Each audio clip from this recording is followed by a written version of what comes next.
Hi guys, எல்லாருக்கும் வணக்கம். இன்னைக்கு சினிமா கமெண்ட்ரியில் சப்த சாகர்தாச்சே எல்லோ இல்லைனா ஏழு கடல் தாண்டி. ஸோ இந்த படத்தை பற்றின ஒரு சில விஷயங்கள் தான் வந்து ஷேர் பண்ணிக்க போகிறோம். ஸோ இந்த படம் பார்த்துருந்தீங்கன்னா இந்த வீடியோங்கிறத ஸ்கிப் பண்ணாமல் பாருங்கள். மேபி உங்களோட ஒத்து போகலாம். நிறைய பேருக்கு இந்த படம் அப்படிங்கிறது தெரியலை. ஸோ இப்போ இந்த படத்தோட முன்னாடி இதெல்லாம் பார்த்துட்டு ஓகே பார்க்கணும்னு தோணுச்சுன்னா அமேசான் பிரைமில் ஃபர்ஸ்ட் பார்ட் இருக்குது அண்ட் செகண்ட் பார்ட் வந்துட்டு இப்போ தேட்டர் ரிலீஸ் ஆயிருக்கு. ஸோ கண்டிப்பாக நீங்கள் போய் பார்க்கலாம். ஸோ அந்த வகையில் இந்த படத்தை பொறுத்த வரைக்கும் எதுக்கு ஒரு எக்ஸைட்மெண்ட், எதுக்காக இந்த படத்தை போய் பார்த்தேன் அப்படின்னா சிம்பிள் தான். பொதுவாக ஒரு பார்ட் 1 பார்ட் 2 ரிலீஸ் ஆகுது அப்படின்னா ஃபர்ஸ்ட் பார்ட்டுக்கும் செகண்ட் பார்ட்டுக்கும் ஒரு 1 இயர் கேப் ஆச்சு இருக்கும். பட் இந்த படத்தை பொறுத்த வரைக்கும் கிட்டத்தட்ட ஒரு மாதம் தான் கேப் இருந்துச்சு. என்னடா இது இவ்வளோ சீக்கிரமாக ஒரு பார்ட் 1 பார்ட் 2 ரிலீஸ் பண்ணுறீங்க அப்படிங்கிற அந்த இடத்துல ஒரு எக்ஸைட்மெண்ட் உருவாகுது இல்லையா? ஸோ அந்த ஒரு ரீசனால தான் இந்த படம் பார்க்குவேன். அதை தாண்டி இந்த படத்தோட ஹீரோ ரக்ஷித் செட்டி, இவரை வந்து எனக்கு பர்சனலாகவே ரொம்ப வந்து பிடிக்கும். அவரோட படம் எல்லாமே ஃபாலோ பண்ணியிருக்கேன். ஸோ ஒரு கன்னட படமாக இருந்தாலும் போய் பார்க்கலாம் அப்படிங்கிற ஒரு தாட் தான் இந்த படத்துக்கு. அண்ட் சப்த சாகர்தாச்சே எல்லோ அப்படிங்கிற ஒரு ஸ்ட்ரெயிட் மீனிங் 7 கடல் தாண்டி எங்கேயோ, அதை தான் தமிழ்ல வந்து வச்சிருந்தாங்க. படத்தோட ஸ்ட்ராட்டஜி, அந்த ப்ரொமோஷன் ஸ்ட்ராட்டஜி என்ன மாதிரி இருந்துச்சு அப்படின்னா, சப்த சாகர்தாச்சே எல்லோ சைடு ஏ அப்படின்ற ஃபர்ஸ்ட் பார்ட்டை வந்து ரிலீஸ் பண்ணியிருந்தாங்க ஒன்லி கன்னடாவில். அதுக்கப்புறமா ஓடிடி அமேசான் பிரைமில் வந்துட்டு எல்லா லாங்குவேஜஸ்லையும் ரிலீஸ் பண்ணியிருந்தாங்க. என்ன ஒரு விஷயம் அவங்க பார்த்தாங்க அப்படின்னா, கன்னடா தாண்டி மற்ற எல்லா லாங்குவேஜ்லையும் இந்த படம் நல்லா போகுதுங்கிற ஒரு விஷயத்தை வந்து அவங்க புரிஞ்சுக்கிட்டாங்க. அதனால பார்ட் 2 தமிழ்ல ரிலீஸ் பண்ணாங்க. அதே பேரை அப்படியே டிரான்ஸ்லேட் பண்ணி 7 கடல் தாண்டி அப்படின்னு சொல்லிட்டு அந்த இடத்துல ஒரு நெகட்டிவாக நான் வந்து பார்க்குறேன். ஃபர்ஸ்ட் பார்ட்டே வந்துட்டு இந்த மாதிரி ரிலீஸ் பண்ணியிருந்திருக்கலாம். மேபி எல்லா பக்கம் ஒர்க் அவுட் ஆகலினாலும் அட்லீஸ்ட் ஒரு சில பேருக்கு ஓகே இப்படி ஒரு படம் இருக்கிறது தெரிஞ்சிருக்கும். இப்போ என்ன ஒரு விஷயம் ஆச்சுன்னா, செகண்ட் பார்ட்டுக்கு வந்து ஸ்ட்ரைட்டாக 7 கடல் தாண்டிங்கிறது ஒரு ஃப்ரெஷ்ஷான படம்னு சொல்லி நிறைய பேர் போய் பார்க்குறாங்க. ஸோ அவங்களுக்கு ஒரு டிசப்பாயின்மெண்ட் வரதுக்கு சான்சஸ் அதிகம். ஸோ அதுவே ஒரு நெகட்டிவான விஷயமா தான் நான் பார்க்குறேன். ஸோ ஃபர்ஸ்ட் பார்ட்டை அமேசான் பிரைமில் பார்த்துட்டு அதுக்கப்புறம் செகண்ட் பார்ட் பார்க்குறது தான் வந்து பெட்டராக இருக்கும். ஏன் அப்படின்னா, எனக்கு பர்சனலாக ஃபீல் பண்ண விஷயங்கள் இப்போ ஃபஸ்ட் பார்ட்டை நம்ம வந்து ரிவ்யூ பண்ணலாம் அப்படின்னா நான் என்ன சொல்லுவேன்னா, எனக்கு அந்த படம் பர்சனலாக ரொம்பவே பிடிச்சிது.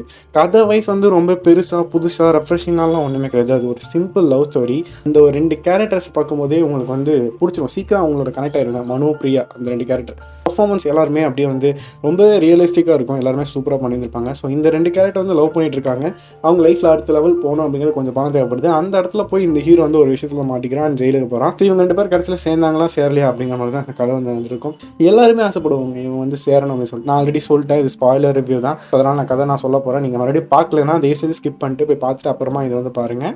ஸோ இப்போ வந்துட்டு இவங்க சேர்றாங்களா இல்லையா அப்படிங்கும் போது நமக்கே வந்து ஒரு ஆசை இருக்கும், இவங்க வந்து கண்டிப்பாக சேர்ந்தாகணும், அதுதான் வந்து நியாயமான ஒரு விஷயம் அப்படின்னு சொல்லிட்டு. பட் என்ன ஒரு விஷயம் நடக்கும்னா, கிளைமேக்ஸில் அவங்க சேராமல் போனது ரொம்ப பெரிய டிசப்பாயின்மெண்ட்டாக இருந்துச்சு.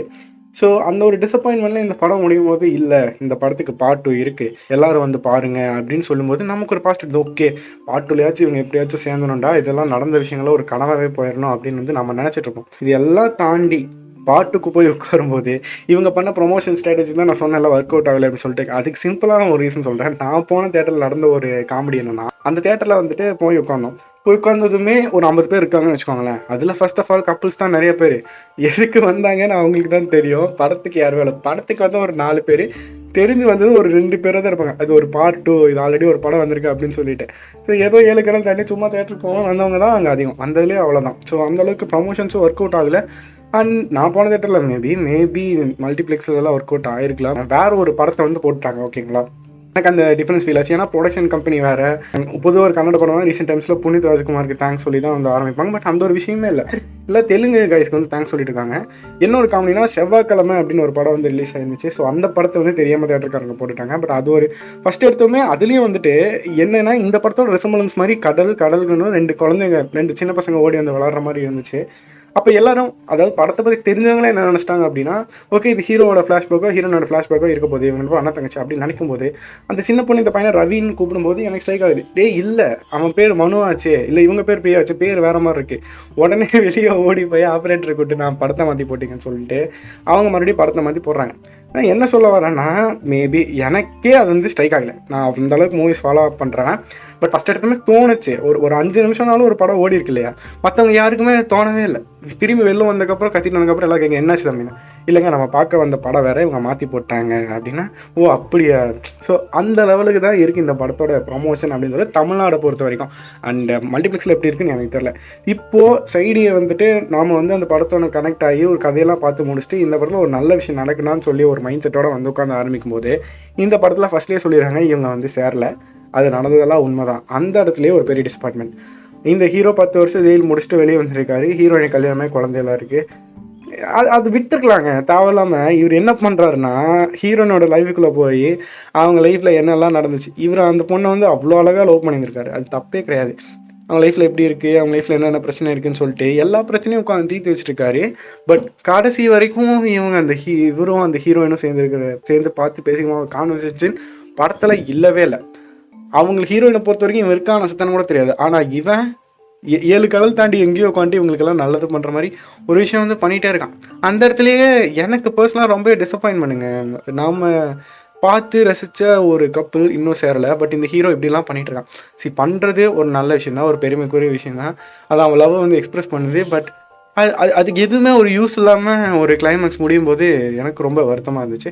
அண்ட் ஸ்டார்டிங்கில் கொஞ்சம் இன்ட்ரெஸ்டிங்காக போச்சு, கதை வேறு மாதிரி நகருமா, கொஞ்சம் வேறு மாதிரி ஏதாச்சும் பண்ணுவாங்களான்னு யோசித்தேன். பட் அப்படியே தாங்க போச்சு. அண்ட் செகண்ட் ஹாஃப்க்கு மேலே தான் அந்த வில்லன்ஸ் இவங்கெல்லாம் வருவாங்க. ஸோ கொஞ்சம் கதை பரபரப்பாக போகும். அண்ட் லாஸ்ட்டாக ஒரு நீங்கள் யோசிச்சு பார்க்குற அந்த ஒரு எண்டிங் தான் இருக்கும். கடைசியில் என்னென்னா எவ்வளோ விஷயம் பண்ணியும் அதை வேஸ்டட் மூமெண்ட் சொல்லுவாங்கல்ல, ஸோ அந்த மாதிரி தான். ஸோ எனக்கு அப்படி தோணுச்சு, நீங்கள் 2 பார்ட் எடுத்து எனக்கு கிளைமேக்ஸில் நீங்கள் வந்து ஒரு சாட்டிஸ்ஃபை பண்ண முடியல அப்படிங்கிற ஒரு வேஸ்டட் மூமெண்ட் தான் தோணுச்சு. 2 விதமாக ஆடியன்ஸோட ரெஸ்பான்ஸை வந்து பிரிச்சுக்கலாம். ஃபஸ்ட் பார்ட் என்னென்னா அவங்கள சேரவே விடலை கடைசி வரைக்கும். ஏன்னா நான் நிறைய movies meme pages and movie pages எல்லாம் இன்ஸ்டாவில் ஃபாலோ பண்ணிருப்பேன். அதில் நல்ல மூவி ஃபாலோ பண்ணுற ஒரு மூவி மசாலா சொல்கிறேன். அவர் பேஜில் அவர் போட்டிருந்தார், இவங்க நாளைக்கு சேர்றதை பொறுத்து தானே மென்டல் பீஸ் இருக்குன்னா அந்த மனுஷன் வந்து அந்த படங்களை வந்து அவ்வளோ லவ் பண்ணுற ஒரு ஆள். ஸோ அவருக்கு வந்து இது எவ்வளோ பெரிய டிசப்பாயின்மெண்ட்டாக இருக்கும்ல. ஏன்னா ஒரு 2 பார்ட் ஆஃப் படம், ஃபஸ்ட் பார்ட்லேயே அவங்க சேரலை, செகண்ட் பார்ட் ஸ்டார்டிங்கில் சொல்லிட்டீங்க அவங்க சேரலைன்னு. அப்படி இருக்கும்போது அந்த ஹீரோ அவ்வளோ எஃபர்ட்ஸ் போட்டு அது எதுவுமே பிரோஜனம் இல்லாமல் போகுது. அப்படி ஏன்டா இப்படி எங்களை கஷ்டப்படுத்துறீங்க அப்படின்ற மாதிரி தான் செகண்ட் பார்ட் அமைஞ்சிருந்துட்டு.